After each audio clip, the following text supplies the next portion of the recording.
What's going on, guys? So today we are talking about the Sony A7 III. I've had this camera for just over 6 months now, so I wanted to put out another video on it, kind of recapping the experience I've had with it. I did a first impressions video way back, I don't know, maybe June, like right after I got it. So now that I've had some experience messing around with it, I've used it in a lot of different environments, I wanted to share my thoughts and my experience with you. I am not a... It's hard to say because I do some paid work, but I would not say I'm a professional shooter. I don't do this as my sole and full-time job. I have a whole other career that is my primary focus. And so this is going to be from the perspective of your, amateur content creator, I guess, however you want to put this. I've shot commercial stuff with it. I've shot vlogs with it. I've shot real estate videos with it. And then on the photo side of things, I've done portraits, I've done landscapes, I've done low light city photography, I've done product photography. So I've kind of put it through all the different paces. I've tried out a bunch of the different video profiles on it. I've probably messed around with every mode that there is to mess around with and done a lot of comparisons for myself between those different modes, especially when it comes to the picture profiles and kind of figuring out what works best. I will say, as much as I hate to say it because I know it's kind of like the thing to use, I'm not a big fan of S-Log2. It's really about the exposure for me because I find that as you go from a bright, outside environment, that's cool. It's easy to expose out there, whatever. But then when you come indoors, if you don't change the picture profile, a lot of times you pick up a lot of noise in it because you got to bump the ISO so high. I shot the entire Chicago trip in S-Log2, and a lot of that footage is really noisy and I'm not very happy with it. So, the Chicago videos aren't going to come out as good as I wanted them to, which sucks. But I digress. So I've been looking for a picture profile on this that is basically something that I don't need to grade very much, but still has a good amount of dynamic range. So we've messed around with a bunch of those, and maybe I'll do another video later at some point, kind of tell you which one I decided to go with and what my settings are. I'll share it with you, I don't mind. I just kind of haven't found the one that completely works for me yet. I've used the EOS HD with some tweaks. I like that. Yeah, that's where we're at. So this video is going to be all about my experience with those. I will share some of the photos and some of the clips that I've shot with this camera so you can see some examples, and I'll tell you all about the good, the bad, the ugly. I'm not sponsored by Sony or anything, so there is no influence over this video other than I like Sony now. I brand loyal now, baby. Like, they got me all in on this, and maybe that should tell you a little bit of something about my experience with this camera. So let's get into the video now. So let's start with the bad with this camera, because everybody talks about the good stuff, right? You've already watched a ton of videos about what's great about this camera. You're probably already familiar with it. We'll get into that a little bit later, but for now I want to start with the bad. First thing, I'd say this one's a little bit interesting, and I definitely hold some responsibility for this. I'm sure some of you guys are gonna be like, seriously, dude? But the record button, all anybody talks about, and even I talked about in my first impressions video, is the placement of the button and how it's so much more improved over the previous generation and the 6000 series cameras. And I fully agree with that. The placement of it is perfect. It's really easy, it's convenient, it's not awkward at all, works great. The issue that I've had with it is the sheer amount of times that I've pressed the button, thought I was recording, but I wasn't. Why I say I hold some responsibility on that is because the camera does make a noise when you press record. It beeps. The issue with that button is that it really needs to be pressed all the way in, and there's kind of a lot of movement to it. It's easy to press it, think that you pressed it hard enough and it's recording, but you really didn't. And depending on the environment that you're in, you may not be able to hear that, record beep. And again, this kind of ties into not having a flip out screen because I can't see on that screen if it's recording. There's also not like a light on the front of the camera that lights up red when it's recording or anything like that. So really, you have no way to tell. In fact, it just happened to me 2 minutes ago as I was filming the intro clip for this video. The one that you just saw was the second one that I recorded because the first one wasn't recording. Case in point, and right now I'm just sitting in my apartment. There's no noise really besides some construction noise outside. So it just goes to show how easy that is. I don't know, you know, if you've had that problem too, comment below. I'd be really interested because I haven't heard that many people talk about it, and maybe it's more of a me problem than a camera problem, but I wouldn't imagine so. I feel like a lot of other people, you know, might have ran into this as well. With that, let's talk about the screen. Obviously, it doesn't have the flip out screen. We knew that when we bought the camera, so I don't think that's really something you can complain about and say it's bad about the camera, because everybody knows that. How much has it affected me not having that?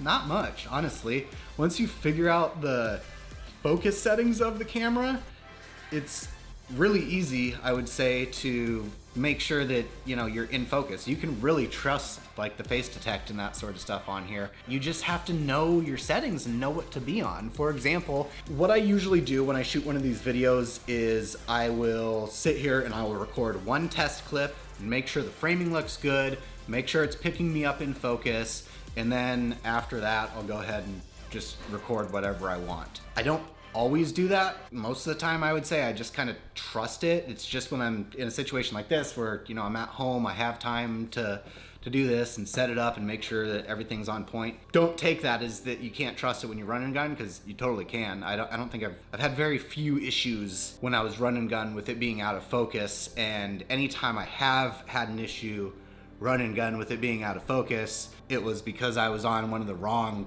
focus setting modes, because I might have changed it earlier for something I was shooting and then didn't change it back when I recorded the clip. So you just got to be mindful of that. Another example I can give while I was actually doing the test clips for this video is, so right now we're filming in 4K 24 frames per second. There's another thing we should talk about with that, with getting face detect on, but I have face detect on, but I had the focus area set on center area focus, and so when I went over here, even though face detect was on, it was putting me out of focus. So I had to switch it to the wide focus area, and then with face detect on, I can move over here and it'll still keep me in focus, as you see now. So let's talk about that face detect in 4K, because it took me forever to figure out how to get that to work. In my first impressions video, I mentioned that it doesn't work in movie mode, and I don't think this is exclusive to movie mode. It's just something that's exclusive to shooting in 4K and having face detect on. So you have to have proxy recording turned off, and you also have to have the send to smartphone, connect to smartphone automatically. It's one of those ones, has to be off as well. So it's kind of annoying, because what I used to like to do when I was filming, you know, like this with the camera in front of me, and since it doesn't have a flip out screen, I can't see anything, is I would use the app and mirror it on my cell phone and just kind of prop my cell phone up next to the camera, and then that was my display. Well, I can't use that with 4K face detect on. Yay! So it's a minor thing. It's a little bit annoying. You can always shoot in 1080 if you want to get around it. I do find though, like has been brought up in a lot of the other reviews, the 1080 is a little bit soft. Most people notice it. Depends, I do.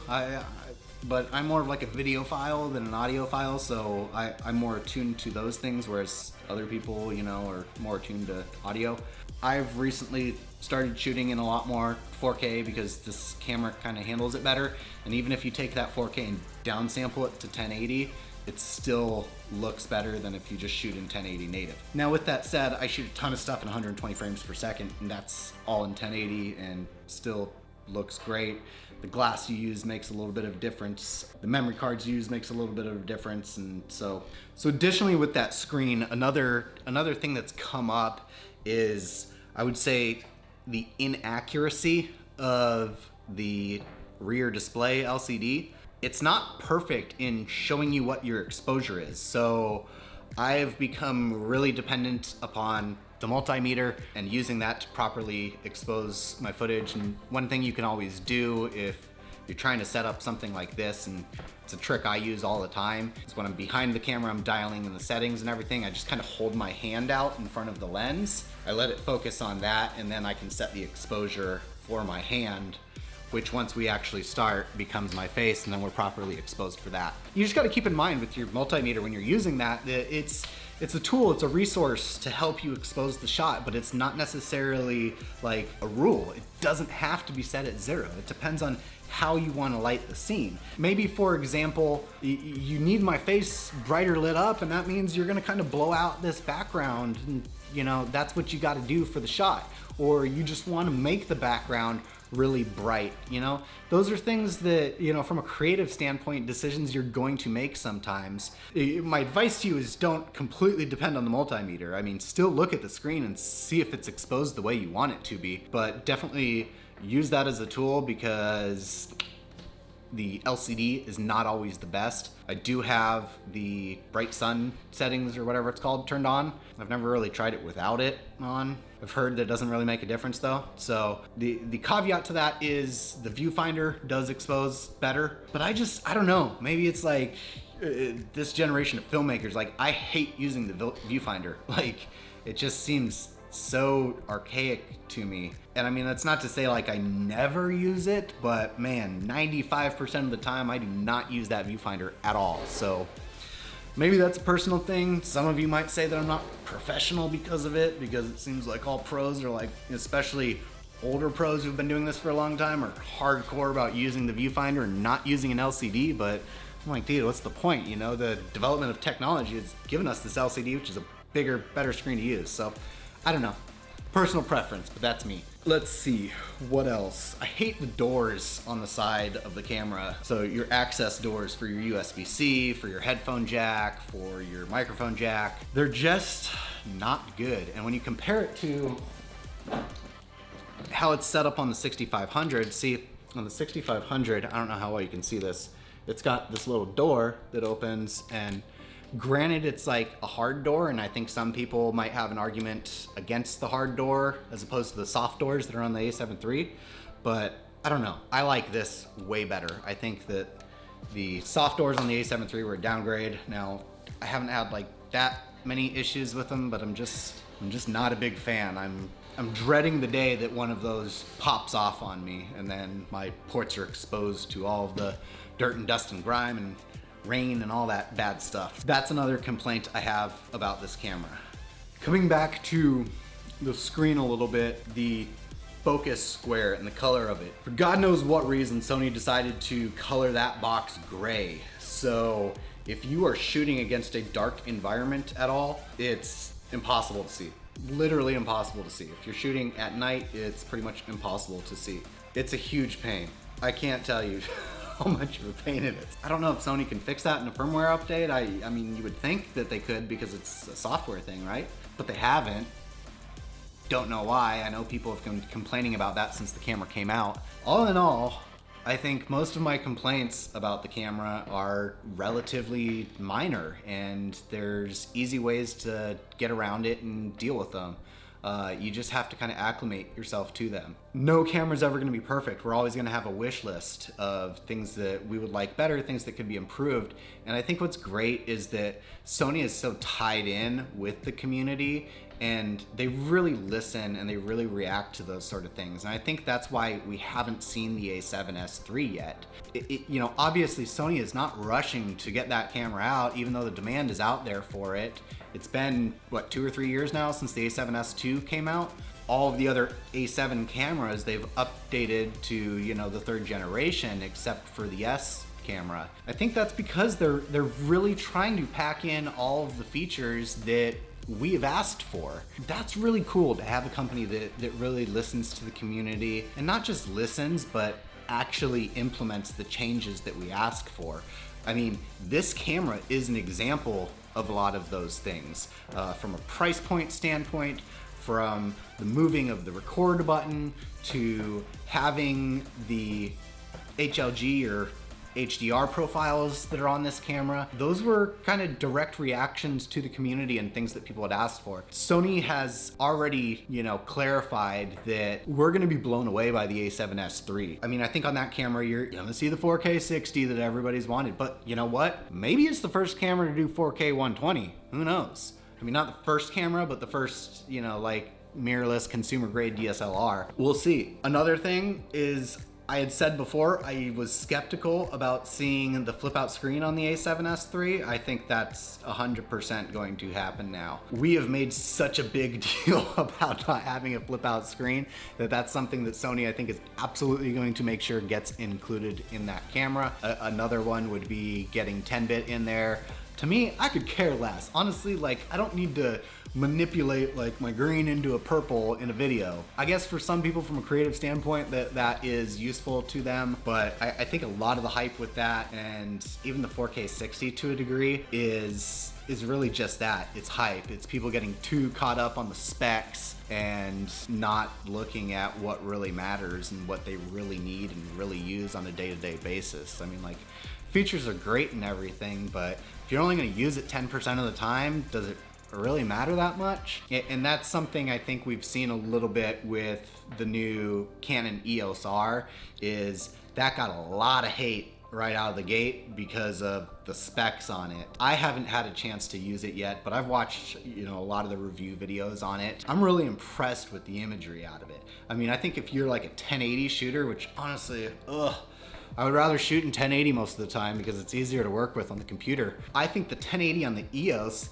kicks the 1080's ass on this. And that's something to be said about Canon. Canon may not have the highest specs out there, but what Canon does, they do it really well. Not to say that Sony doesn't do it really well, but I think Sony's been focused so much on hitting the specs that people want that, you know, you get things like a little bit soft 1080 on this where, you know, they sacrifice a little bit. So hopefully that's something that we see a little bit of improvement in on upcoming models, because I don't think 1080 is necessarily obsolete yet. 4K is definitely coming into the mainstream and becoming a big deal, and it's great, but again, for a lot of people, they just don't have the processing power on their computer to handle it. Maybe not even the processing power, but the storage space to handle the size of the files and messing around with that. I know for me personally, I work on a 2012 MacBook Pro Retina, and so I have flash storage and everything, but I only have a 256 gig drive. And then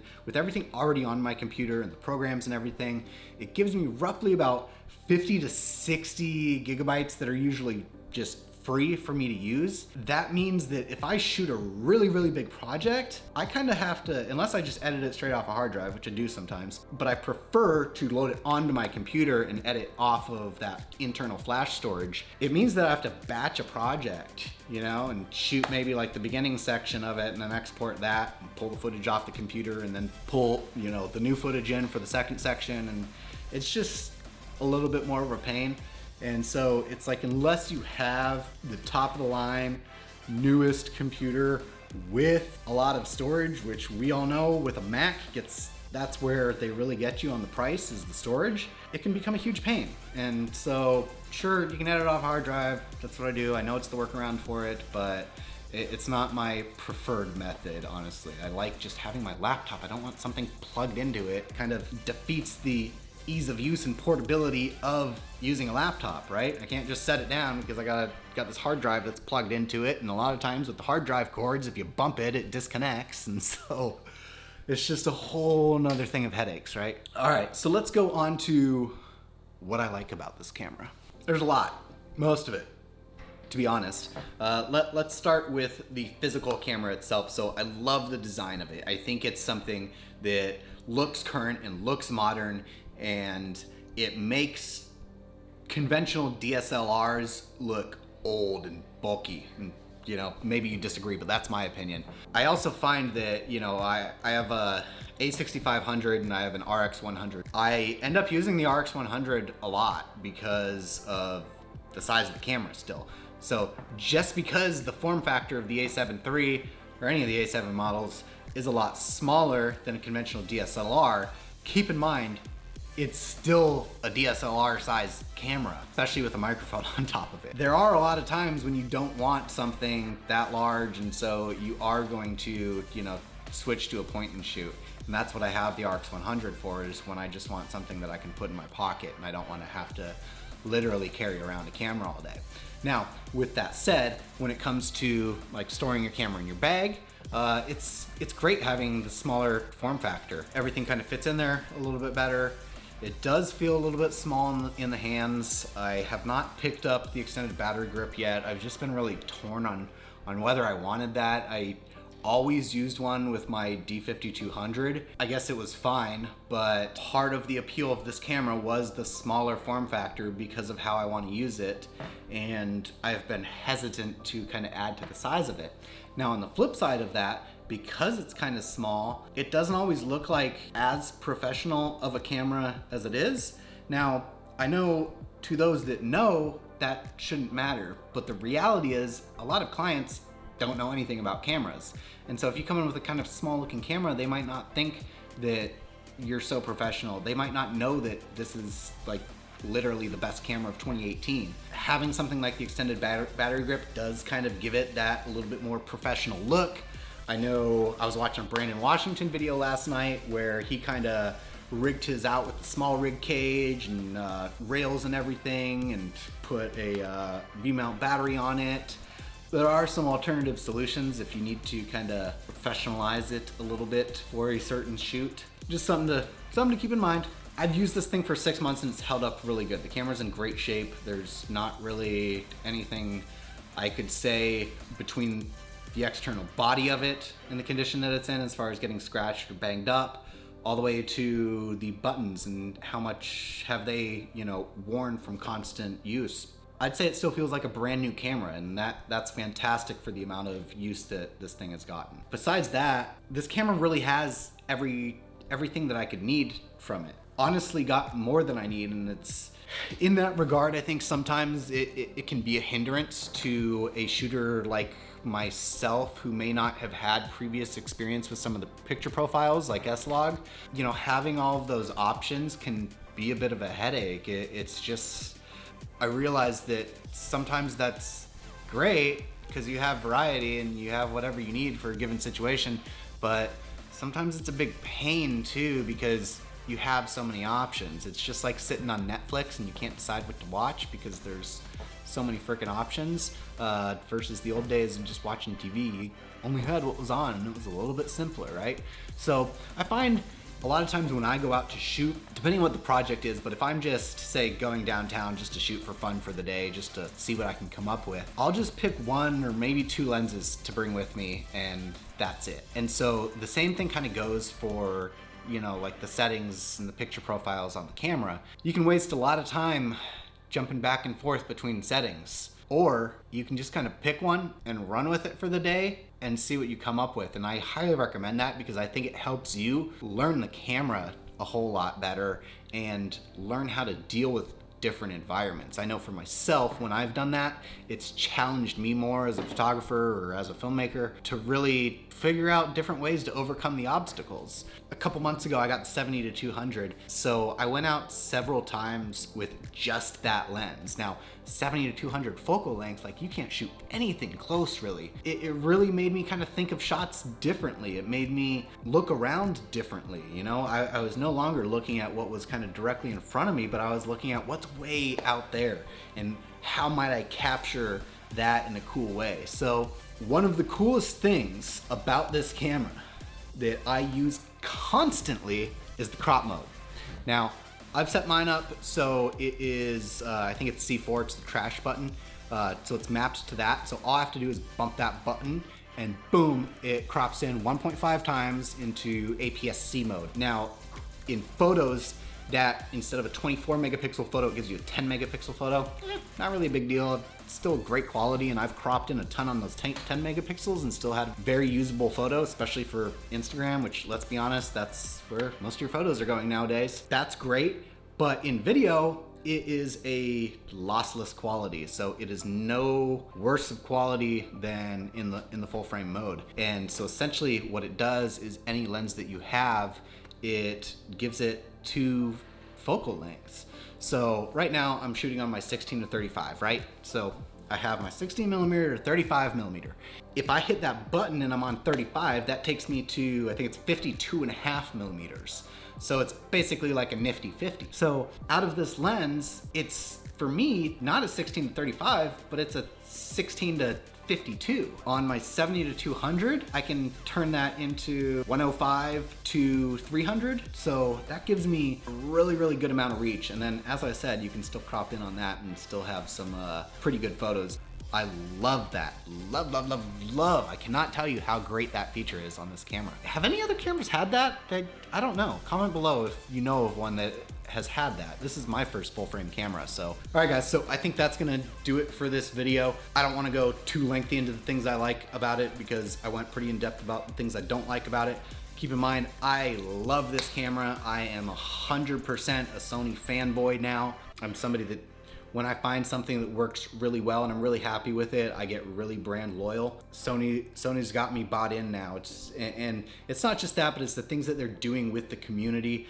I got the pleasure to attend one of the Sony B Alpha events a couple months ago, and it was just an amazing experience that they put on, not just for Sony shooters, but for anybody that was thinking about coming to the platform as well. And then, you know, more importantly, their reaction to the wants and needs of the community and how they implement those features. That's huge to me, and I can definitely get behind a company that operates like that. So if you guys have any further questions about this camera, comment below. I'll be happy to answer them to the best of my ability. I know I've been terrible about sticking to an upload schedule and getting videos out as consistently and as frequently as I want to. And you should see how long the list is of YouTube videos that I have queued up. So it's just a matter of shooting them and pushing them out to you guys. And I'm really going to make an effort going forward here to try to do these more frequently. I know it's been over a month since my last upload. You know, literally I have plans to review every lens that I have. It's just a matter of getting around to it, and I'm a bit of a perfectionist, so I don't want to necessarily shoot a video like this where I'm just sitting here talking to the camera. I want to really get out and have good test clips and comparisons to put in those videos. So perfection is the enemy of progress, right? So that's it for this one. Thank you if you made it all the way through this video. Hit me up on Instagram, and I'll see you guys in the next one.